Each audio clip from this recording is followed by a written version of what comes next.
Okay, hey Jenna, you said you didn't know how to make tater cakes, so I'm going to show you.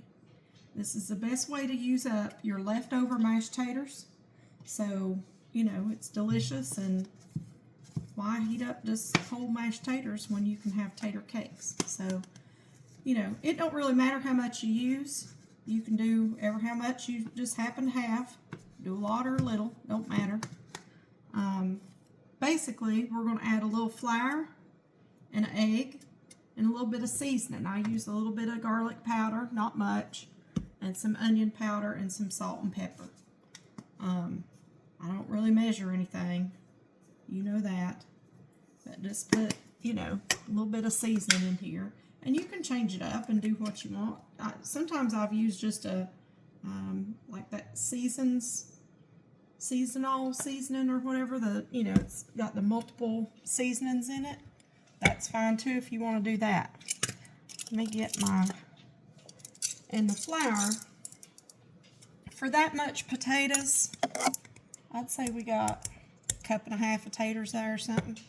You just need maybe a tablespoon of flour. You don't have to have a whole lot. You're really just, you know, it's to bind your taters together, and your one egg. So we're going to crack that egg on there. And now, you know, if you cooked your mashed taters right, they're already seasoned a little bit. They've already got some salt and pepper in them, so you don't want a whole bunch more salt. I like pepper, so I'm going to put a little bit of pepper in there. Okay. Alright. And then, really, you're just, you know, stirring that in good, mixing it all together. And again, the flour and the egg is just so that it binds together good. Now your mashed taters is cold, so it's going to stand pretty good by itself. And you'll see, we might need a little more flour. I'll show you this here in just a minute. Let me see.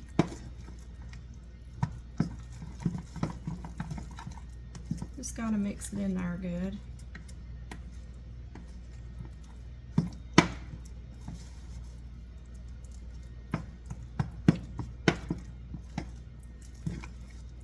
Like so.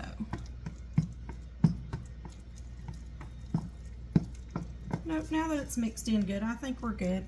See the consistency? It's not too dry, but you don't want them too loose either. But this is about good for a good fluffy tater cake. So now our heat, we're going to put our heat on probably like medium high. This eye's already a little bit hot because I cooked my sausage on there before this. You can use whatever oil or butter or whatever you've got on hand, but I will tell you, Granny always used Crisco. So if you want to make them like peanuts, you got to use Crisco. It has a little bit higher smoke point. You know, you can get the heat a little hotter, which is good when you're trying to like just brown something quickly.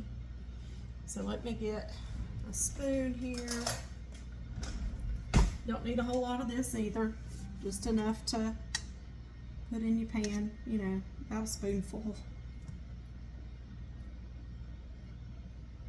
If I can get it off the spoon. Alright, there we go. About a spoonful. And you're going to let that melt good. That'll help you know if your pan's good and hot. Okay. Put the lid back on there. Okay. Now we'll need a spatula to flip these. This one will do. And you want to make sure your pan is, you know, nice and hot. Let's see. You should be able to hold your hand over it for a few seconds, you know. But you just want it to be good and hot by the time you put your taters down. And from there, You're just going to get you a heaping spoonful of taters and run them off the spoon onto your pan. And you can flatten it a little bit with your spoon and then just let it fry. And you don't want to mess with it and move it around, because if you do, it's going to break apart. And we want these to stay together. They just make little round. You know, there's all kinds of recipes out there for tater cakes. People does them with like shredded potatoes, like a kind of like a hash brown, different ways. But this is how Granny always made them. We always done these with our leftover mashed potatoes.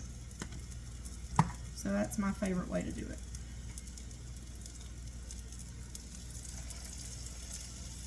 I mean, you could get fancy and put, I don't know, bacon in here or cheese or whatever you wanted. But I just like them, you know, the country way.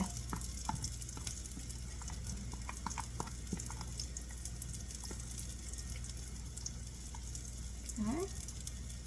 Looking good. This is a good portion for me and Daddy tonight. I'll probably eat 2 of these. I'd say Daddy will eat 3 or 4.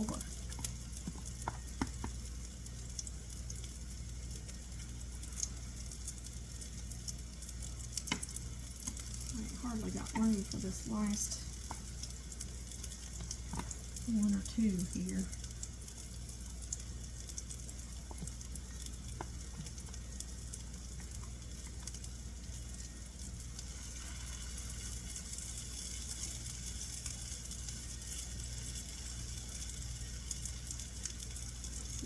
Move this down a little.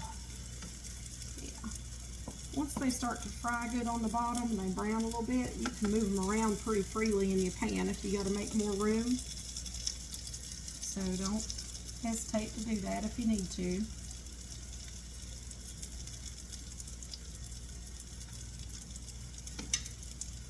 I think I'll move this. I might be able to fit one last little one in the middle there. It'll be like a baby tater cake, which is perfect if you got little youngins around or something. They love to get baby-sized things, little ones like mini pancakes. This is mini tater cake right here in the middle. It might not be that many, actually. It's almost full-sized. There we go.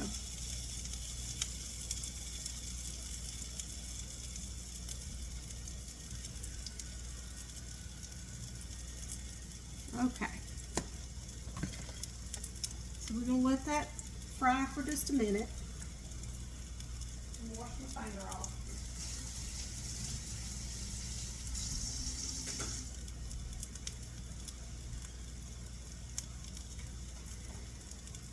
Okay. So now, see if you can see this all right. I've got them in my pan of frying there. And what you're looking for before you flip these, Jenna, is you want them to be nice and brown on the bottom. And again, they need to stick together good, because otherwise you're just going to make a mess. Let me turn that heat down just a little. I've got it on like a medium high, so if it goes up to 10, they're on a 6 right now. I usually start it a little hotter and then I turn it down. That way it browns good on the bottom.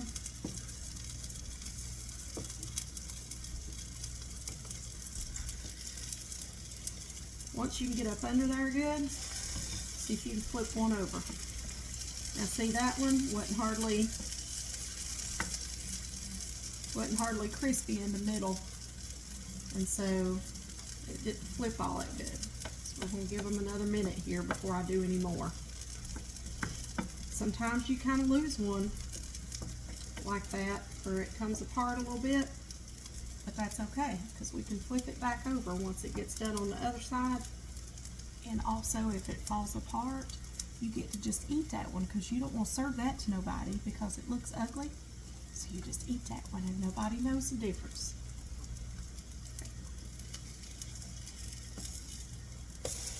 Now that one turned just fine. See that? Looks good. That looks real good. Okay. So then we're just gonna flip, we're gonna go on around in the circle here. Remember we put that middle one down last, so we'll flip it last. The hard part is getting up under them. If you have a thinner, like a silicone spatula, it's a little easier. These wood ones are a little thick, but my silicone ones are not clean at the moment. They're in the dishwasher. Okay. Now that is probably a little too dark for some people, but I like it nice and crispy like that, so that don't bother me at all. Daddy likes them crispy like that too. Yeah, that's perfect there.